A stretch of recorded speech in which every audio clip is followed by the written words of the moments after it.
Our opening words today come from Joy Harjo, a wonderful Native American poet, poet laureate, who writes this poem called Eagle Poem. To pray, you open your whole self to sky, to earth, to sun, to moon, to one whole voice that is you. And know there is more that you can't see, can't hear, can't know except in moments steadily growing, and in languages that aren't always sound, but other circles of motion. Like eagle, that Sunday morning over Salt River, circled in blue sky and wind, swept our hearts clean with sacred wings. We see you, see ourselves, and know that we must take the utmost care and kindness in all things. Breathe in, knowing we are made of all this, and breathe, knowing we are truly blessed because we were born and die soon within a true circle of motion like eagle rounding out the morning inside us. We pray that it will be done in beauty, in beauty. So I'd like to invite Aaron and Emily up now as I can formally welcome them. I told them I had to fight over who sits where. Usually I'm just doing a one-to-one dialogue, but I just had too much difficulty deciding who I wanted to have conversation with, and so we have both. So let me share just short bios on each. Aaron, here to your right, is Aaron. Is it Topash or Topash? Pash. I'm sorry, I should have asked that. Topash Bergeroff is an enrolled member of the Pokagon Band of the Potawatomi and lives in Granger, Indiana, with her husband and 4 children. She currently serves as member at large on the Pokagon Band's Tribal Council. And Emily Cherney, here in the middle, is a member of the Cherokee Nation of Oklahoma. Emily currently lives in Indianapolis with her husband and works as a family case manager supervisor recently for the Department of Child Services. And I welcome you both for our time together. I have to admit that I would never have been able to do this without my wife, who's really worked closely with them as they worked on Indian Child Welfare Act issues in Indiana, and is where that relationship really bonded. And I was a +1, or my daughters and I were able to go to a powwow last September up in Indiana and Michigan, and that's really where the relationship started bonding. And so I'm so grateful that you're here, and I'm so grateful for friendships. So welcome to you both. Today we'll have time to do some of our usual structure of talking about dialogue, talking about topics that are of interest, and then we'll have opportunities also for congregational comments and questions, because we know with every one of these that we've had with members of the pagan community, Hindu community, Christian community, etc., there's probably lots of questions and curiosities, and so, and there's never enough time.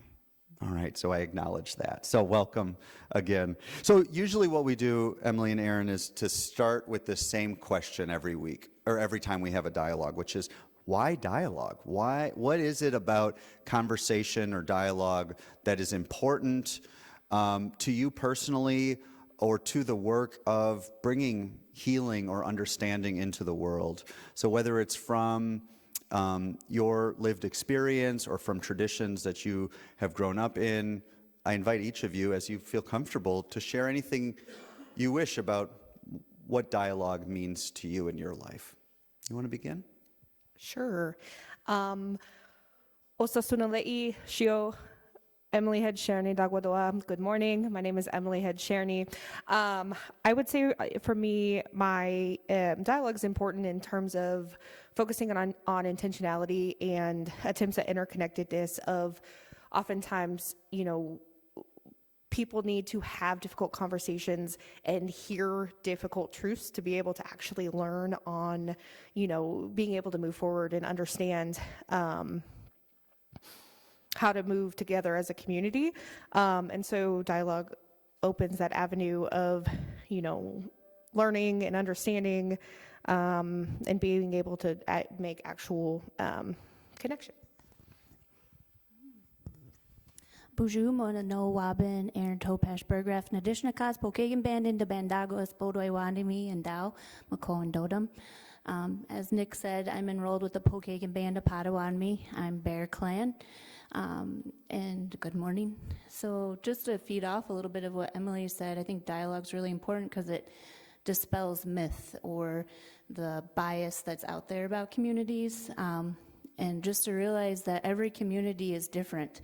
So some things Emily is going to say might differ from what I say, but it doesn't mean it's not true. So I think that's a big, pan-Indian feeling that's out there. It's like once you know this one thing about this group, that's the same for everybody, and that's not true. We are connected in a lot of ways that are kind of similar, but we do have differences, and I think that needs to be acknowledged when you learn about a group or different tribes. And even within different tribes, we have different clans. So I said I was Bear Clan. You might meet somebody else from my tribe, and there's so many turtles, Mashike Clan.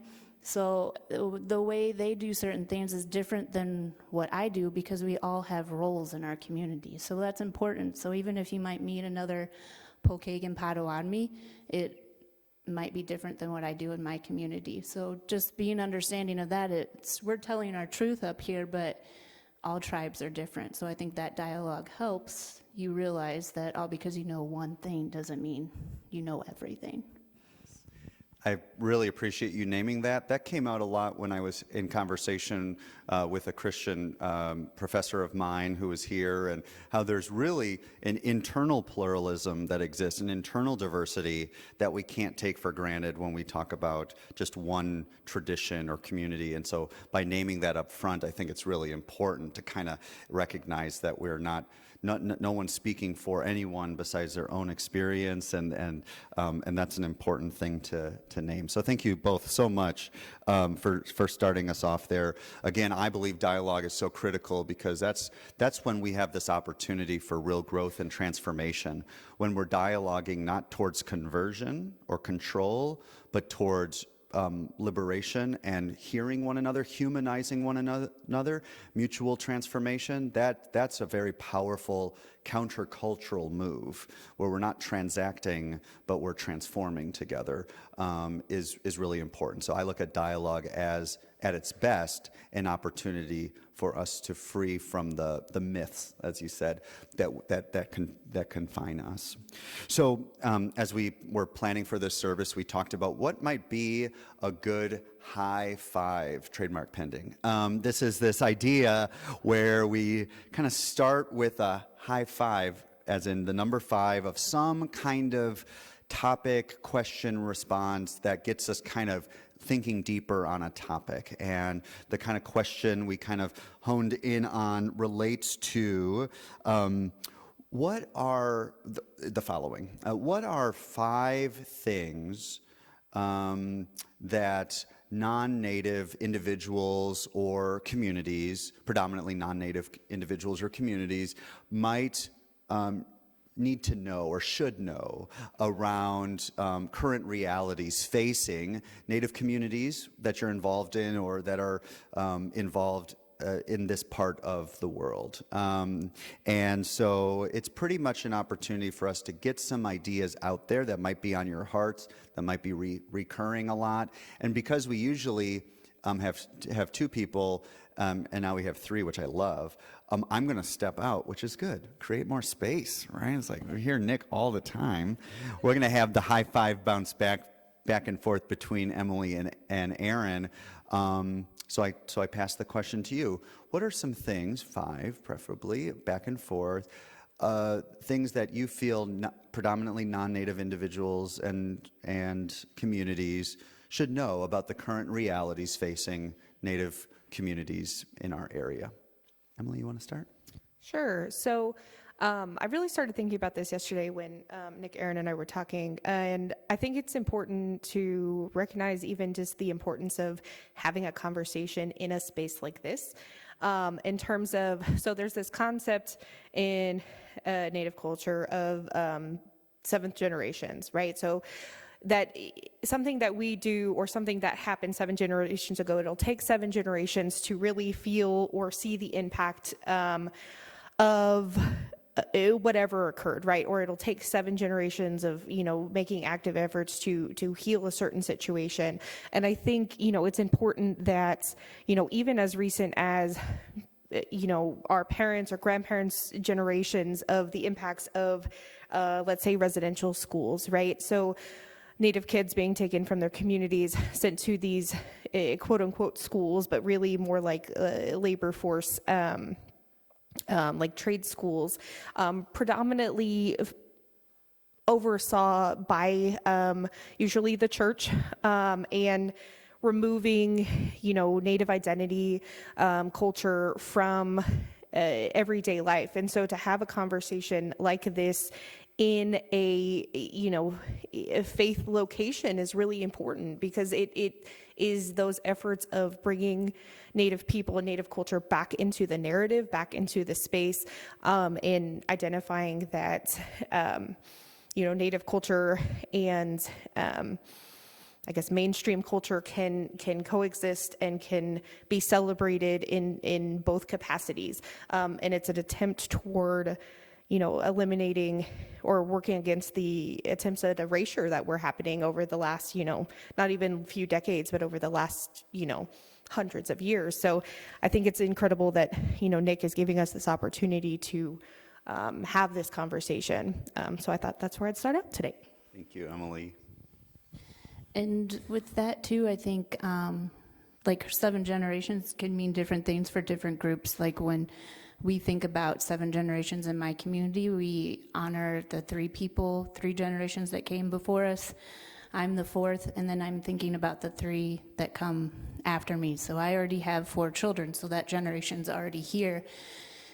And I think this is things that I've noticed working out in other communities. It's really hard for people to think beyond themselves and maybe their own kids. Like, it's really hard for them to think beyond that.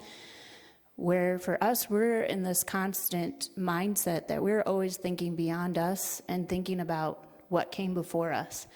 And that's a lot to carry for us, because we always want to do something that, like, I want my grandma to be proud of me, my great-grandma, my mom. I want my kids to be proud of me, and I want to create change for them. So that's a hard thing for us to carry whenever we do something. We're not thinking about ourselves all the time. When we do something, we're like, okay, this benefits me, but does it benefit not only my own home, but does this benefit my community? Is this going to benefit my children, my grandchildren, and the rest of the generations in the community? So that's a lot for us to carry, and I think that's what, I'm not saying anybody out here thinks that way, but I'm just saying when I've worked in other communities, it's been really hard for people to think beyond themselves or beyond their own little pod at home. So I think that's, like, up here, that's what we had to think about, is like, is this just for me? Or is this conversation going to lead to something bigger? And so that's a lot that we had to think about before, Nick asked us. It wasn't right away like, oh yeah, I'll do that. I was like, let me think about it. So I think if you ask something of somebody in the community and they don't answer yes right away to something, I think you need to realize they have a lot going through their mind of, do I do this? Do I don't do this? Some things can be immediate, oh yeah. But if you get told no, it might just be a no in that moment, and then later another conversation might happen. But I think just knowing that when you go to somebody in the community and ask something of them, just be aware that they're not thinking of just themselves. It's a bigger system, I guess, would be a way for people to better understand it.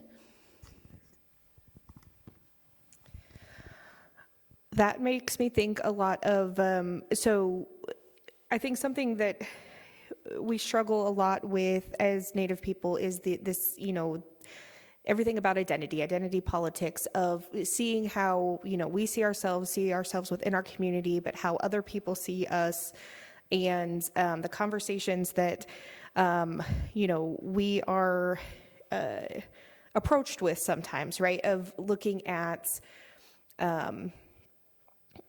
sometimes we're seen as it's our responsibility to be able to, name everything about our community, about our history, about, our language, or, like Aaron was saying earlier, oh, well, you're saying this about your community, but I know someone from this other community that would say something different.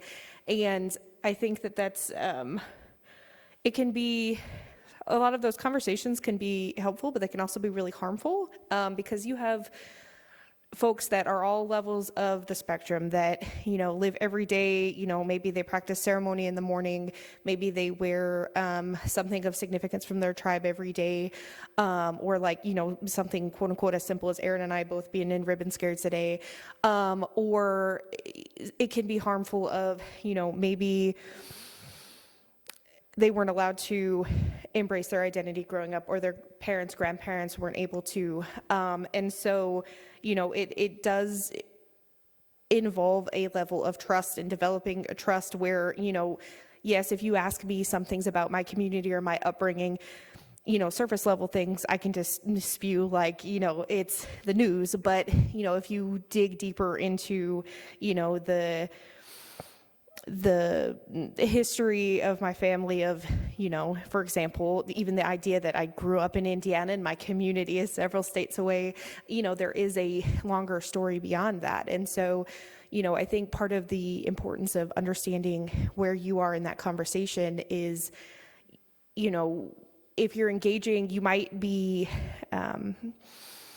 meaning well in trying to engage in conversation, but the farther you're digging, that might be pushing into a trauma piece that not everyone's willing to share that. And recognizing that just because it's a question someone might have doesn't mean that person is ready or willing to share that information. Some people are an open book, but I think that comes with, really knowing and reading that dialogue of where someone is, and, how they want to display their identity. I think another big thing is that you can learn about communities without taking. I think a lot of people see things and are like, oh, that's cool, I want to start doing that. Some things aren't for you to take. Like, I think when I talk about like thinking about beyond yourself, like that's a mindset that you can take with you. But there's certain things that we're gonna, like that we do in our homes or out in our community, and you're like, oh, that's really cool, I want to take that. What's that? I know we call it Columbusing, but what is the right word for that? We don't know the right word for that. What is that called? Okay, well, we call it Columbusing. Sorry, I can't think of what you guys would call it. That's a term that we do. Like, you see something, you want it, you take it, and now it's yours. So that's. I know that's the town we're in. I'm sorry that you guys got named after that, but that's just like, that's what we call it when we see something that like that was ours, and now you want to make it into your own thing and create it as yours. We see that. And they say it's like, oh, this is how we honor you, that we really, it's not honoring. And we've been telling people that's not honoring us. And I think that's really hard for people to see. Like, we have the mascot situation happening within certain schools, still using us as a mascot. And they're like, this is how we want to honor you. We're honoring you. But we're telling you that's not honoring us. And that's a really hard thing for people to let go of. So I think you can honor us and learn about us without taking.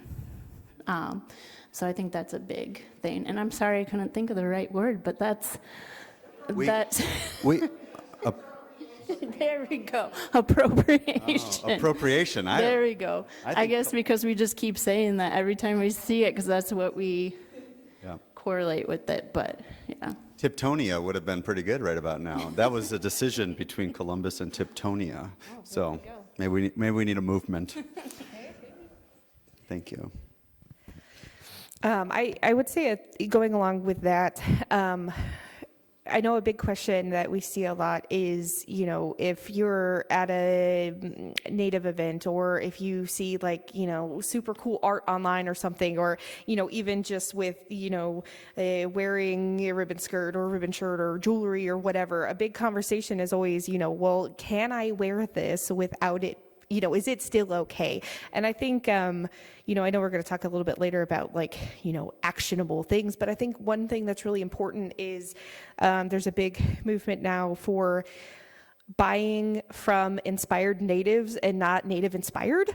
And so, you will see, I wish I could remember what it's called. I know there's this store in the mall that's just full of native inspired, yeah, okay. Apparently this is a global phenomenon, but, and it's not only, again, a lot of times people are learning these various crafts over, generations. They're learning it from people in their communities.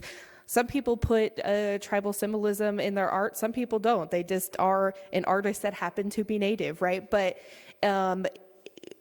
supporting people in the community and showing that further appreciation by, supporting those folks and raising those folks, as opposed to,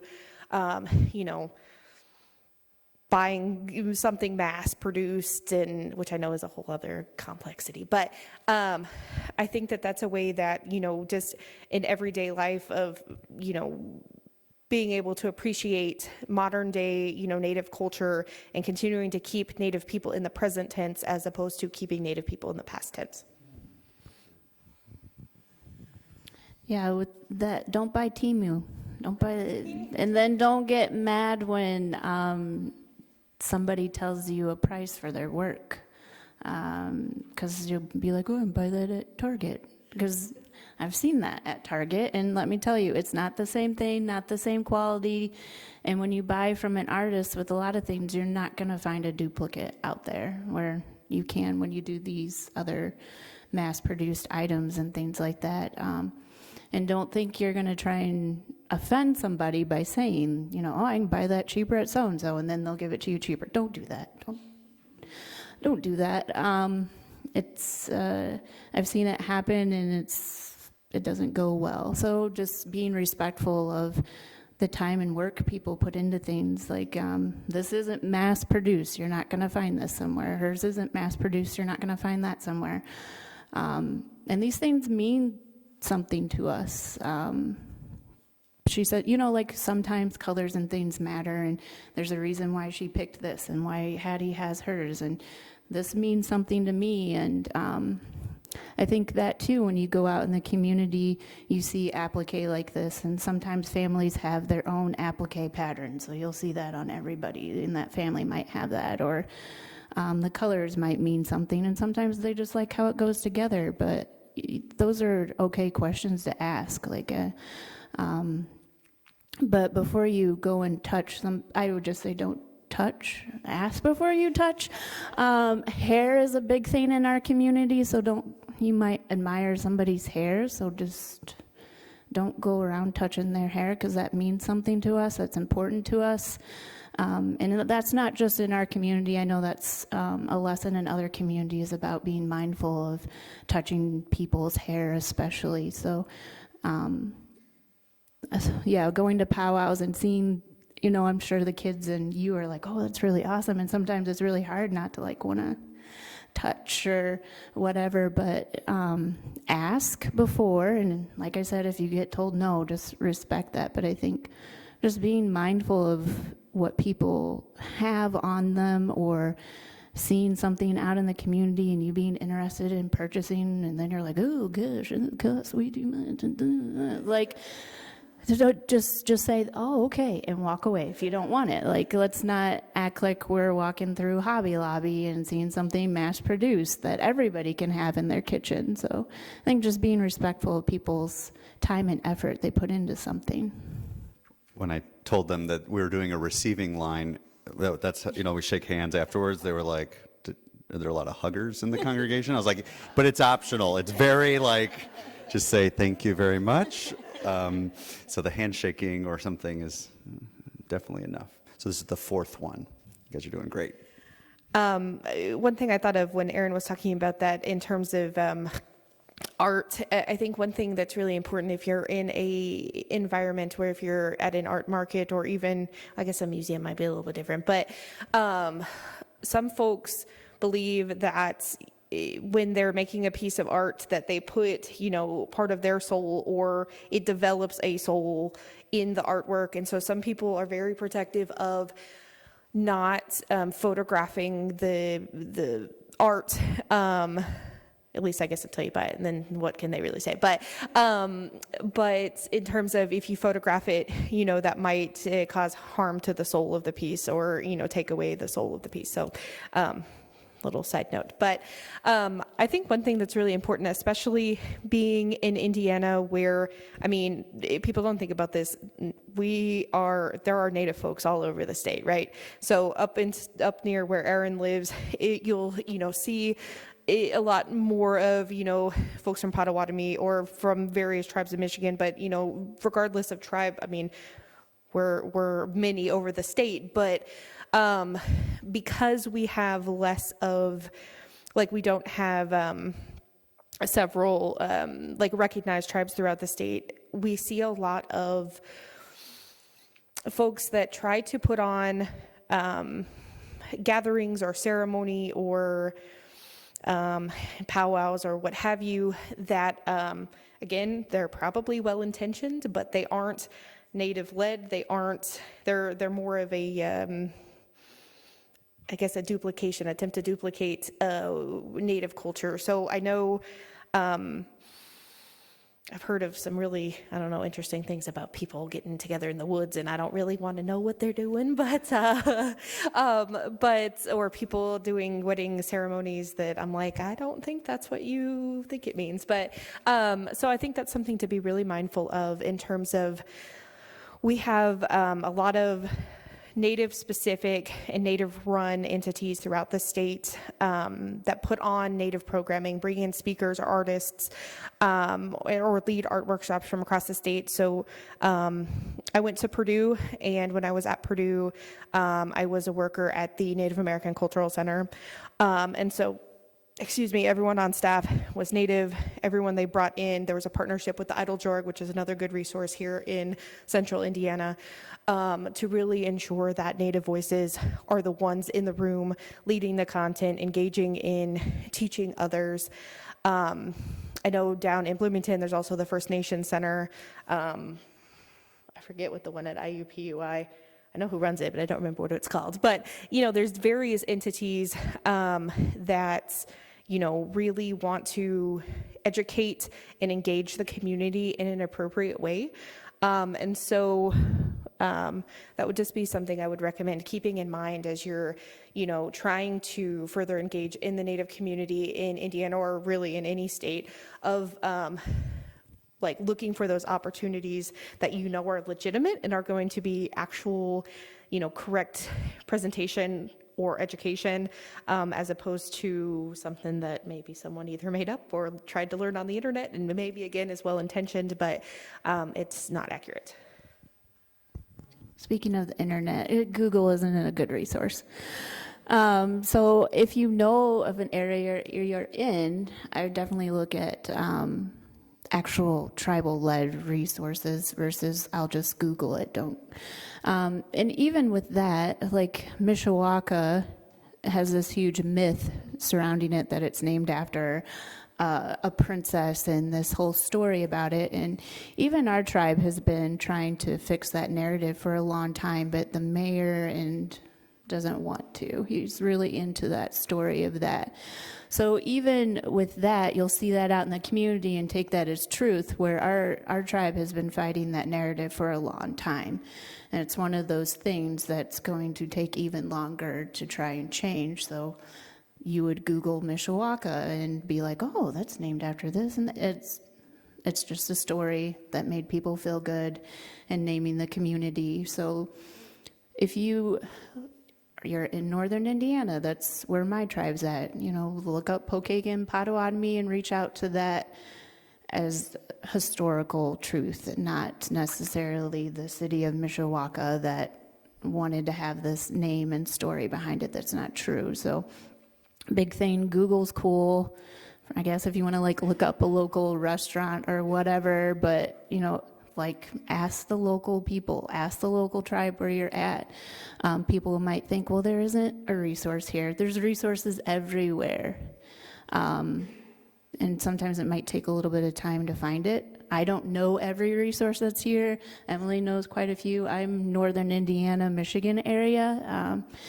So just being mindful of reaching beyond the Google, even though it's there, it's easy. Like make real human contact. We're getting kind of far away from that, but I think that just also shows the effort that you're trying to learn more than what's easy to Google and go from there. This might go more toward, you know, when we speak again, but I think one of my biggest takeaways of today is something I mentioned earlier, both with identity and you know, past and present, is working on changing the narrative, right? So, for example, there are plenty of people that, again, do not think that there are any Native people left in the country, even though there's 6 people I feel like are getting federal recognition every day. And I'm like, I don't remember how many, but, you know, federally recognized tribes across the United States. And that doesn't include then state recognized tribes. Like, you know, we're still everywhere. We only make up less than 1% of the population, but comparatively that's still, you know, we are everywhere. But, you know, to give an example, I had to direct quote someone from my office when we were talking about the importance of the Indian Child Welfare Act and ensuring that Native kids in child welfare are placed with Native family, their culture, or Native foster homes, or being able to maintain that connection. Someone said, well, it doesn't really matter because all Indians are dead. So, and that was only a few years ago, right, that we were part of this conversation. And I think a big, you know, piece of that further is there are plenty of people that either know or think that they have, you know, Native history in their family or whatever, but the importance of being mindful of conversations, like if, you know, I introduce myself as, you know, being from a Native community, or, you know, anyone identifying, you know, like this is the community that I'm from, I still have active, you know, attachments to that community. I still live within that culture every day of, you know, people coming up and be like, oh, you know, well, again, to direct quote, like I'm part Indian, or, you know, oh, my, I don't know, 10th grade grand uncle, somebody, you know, of that, again, it's always keeping Native people in the past, whereas, you know, we're Native today in 2026, and our, you know, children and grandchildren will continue to be, hopefully, raised in that culture and raised, you know, to value, you know, the histories that we have. And so even just, you know, in small things of everyday conversation where people will be like, okay, instead of let's go have a meeting, it's, oh, let's go have a powwow about blah, blah, blah. Or I'm trying to think of another one of like, oh, you know, the lowest man on the totem pole, or, you know, just things like that have, I mean, and I'm not gonna lie, I say that too, but you know, being mindful of words like that we are so commonplace in our society that, you know, rethinking like, okay, before I say that, I'm going to intentionally work on, you know, reframing that to take that out of the conversation. I think, yeah, with our current communities and things, the way people are profiled or how you see them. I mean, honestly, I know that if I wasn't sitting up here and was introduced like this and wearing my skirt, you guys wouldn't think I was from my community. I blame my dad for that because he's white, but I love my dad. It's a joke in our family. We get to joke about it. But I'm just saying, like, letting go of your idea of how somebody should be seen as part of the community. It's huge, and because we are very different throughout the region. And to say that there's never been light-skinned natives isn't true. There has been. I think it's just people who really like that notion that we all look a certain way, and when we don't fit how people think, we get questioned. And that's where it comes in, well, if you are tribal, what tribe, what's this, what's that? And we know we have to protect our own selves against that, because we have, we call them pretendians. That's the term that, they come in and they go into acting a certain way, and they get believed by other communities because of the way they present themselves. And the people that find out that they're selling this false narrative are tribal people, because they understand community connections and what questions to ask, versus going into a space where the people are going off of how that person looks, and they're like, oh yeah, I buy that. Versus somebody actually from that community coming in and they're like, well, I don't think you are because of the way you look.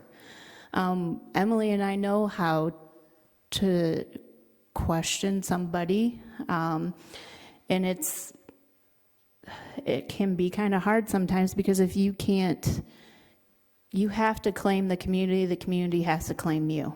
So when we meet somebody, it might be like, oh, from my tribe, I'm going to ask, well, who's your family?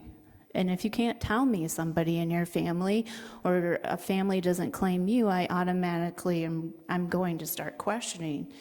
And that's an issue that we have people coming in trying to be, we also use like the term culture vulture, trying to come in and learn our culture, and then they go out in the community and they sell themselves, and they do workshops, and then they start taking jobs from actual community members because they infiltrated our community, and now they're going out and reselling our teachings, and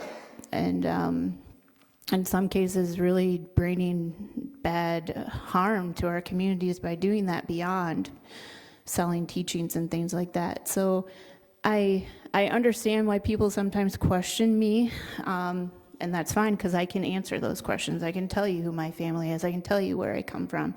And I know people can claim me. But it's really hard sometimes when you have people infiltrating certain jobs because people are buying how that person looks.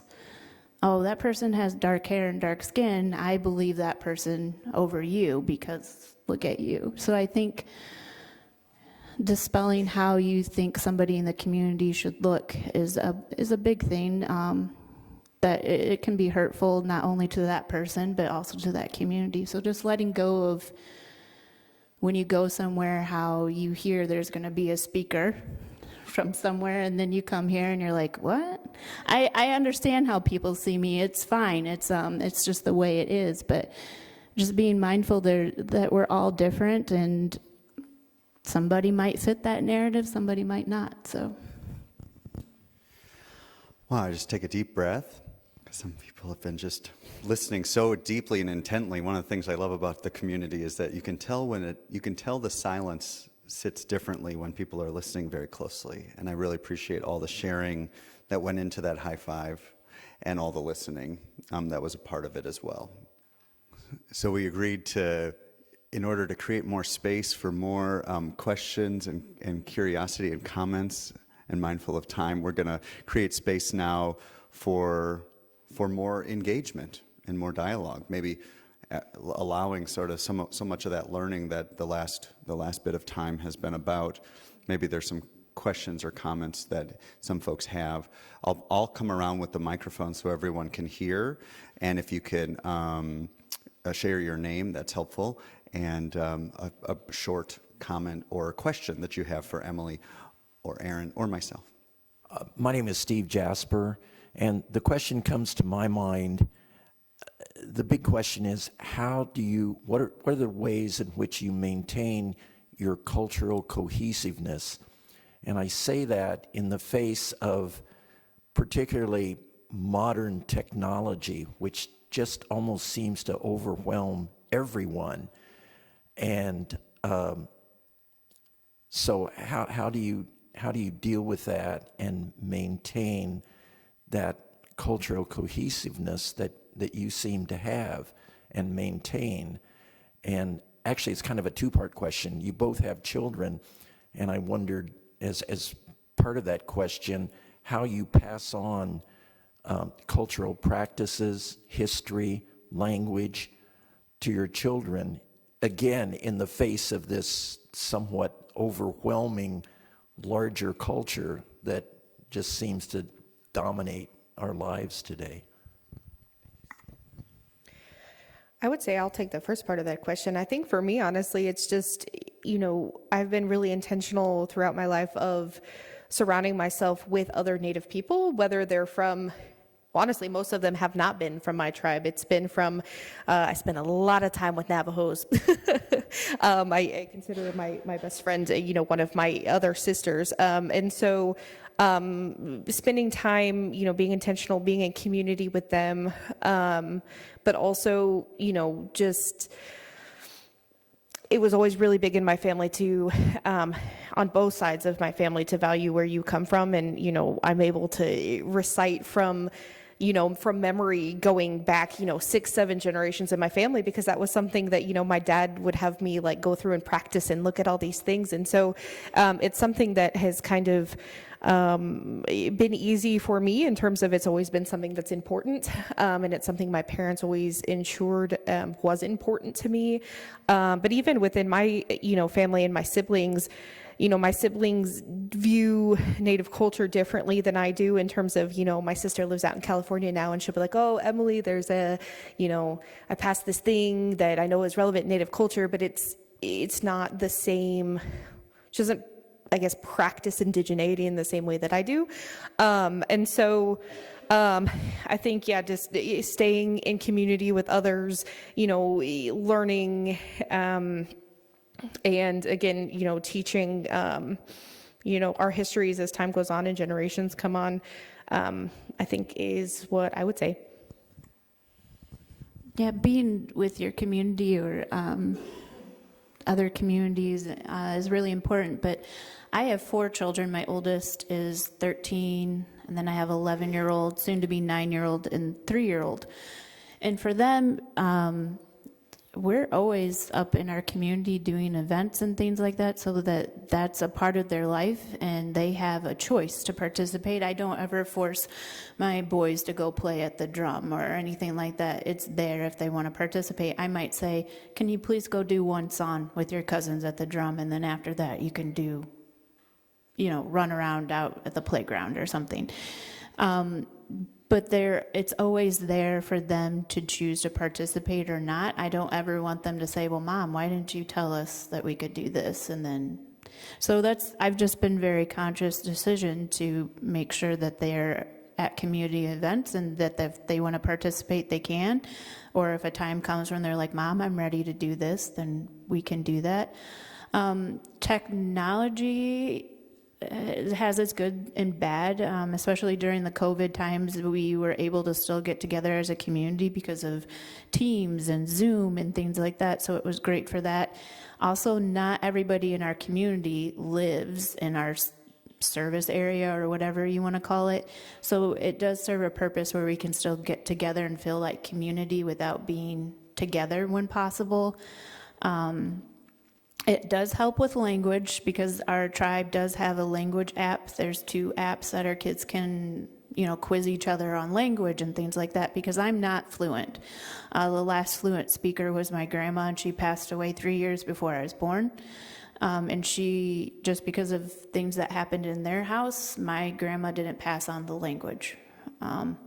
So technology has a place, but it's also like parents doing their job and being mindful of how technology is used in the home. My 13-year-old's really into like her phone and stuff like that, but we have rules and we have expectations. So it's a lot of the parents making things available and sharing versus not doing that at all. I compare it to like church or anything like that. Not every Sunday morning you want to go, but you show up and, not here, Nick, they all love you. But some places it's like, it's Sunday, I just don't want to do it today. And there's sometimes where there's like things happening in the community where I really just want to stay home today. But like we do that where we're thinking ahead. Like if I stay home today, how is that going to change things for my children and my grandchildren? We should probably go so they have that experience. I'm Sandra Bolte. In this congregation, for a few years, we've been considering doing a land acknowledgement that we live on, or that we're on stolen land.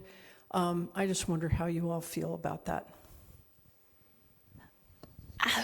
This is one of those questions where it like depends who you ask, because everybody has a different opinion. Some people are like, that's cool, but it doesn't change anything.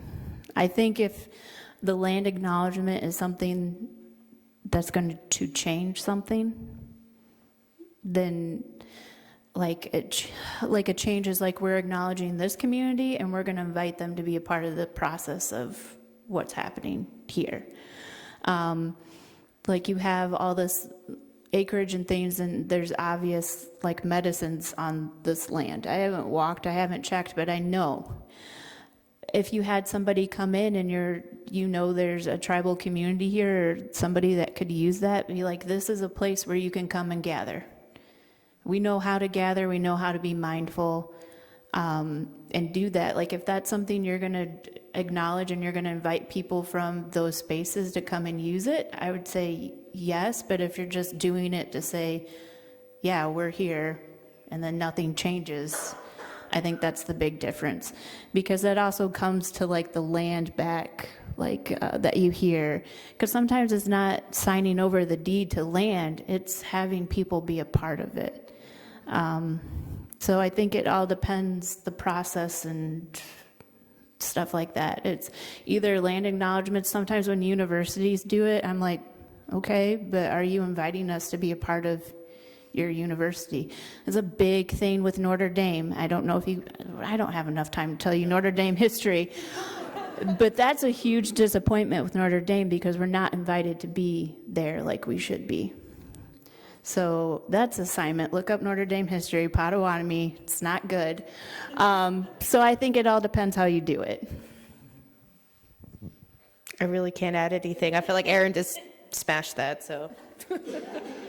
Hi, I'm Hattie Cable. I know that the Indian Child Welfare Act is kind of what brought the three of us together and is really important to all three of us. I feel like as Hoosiers, it's important for us to know kind of like what our state has done in our name. So I was wondering, Aaron, if you could just talk a little bit about the Indian Child Welfare Act and the Brackeen case and Indiana's role in that case.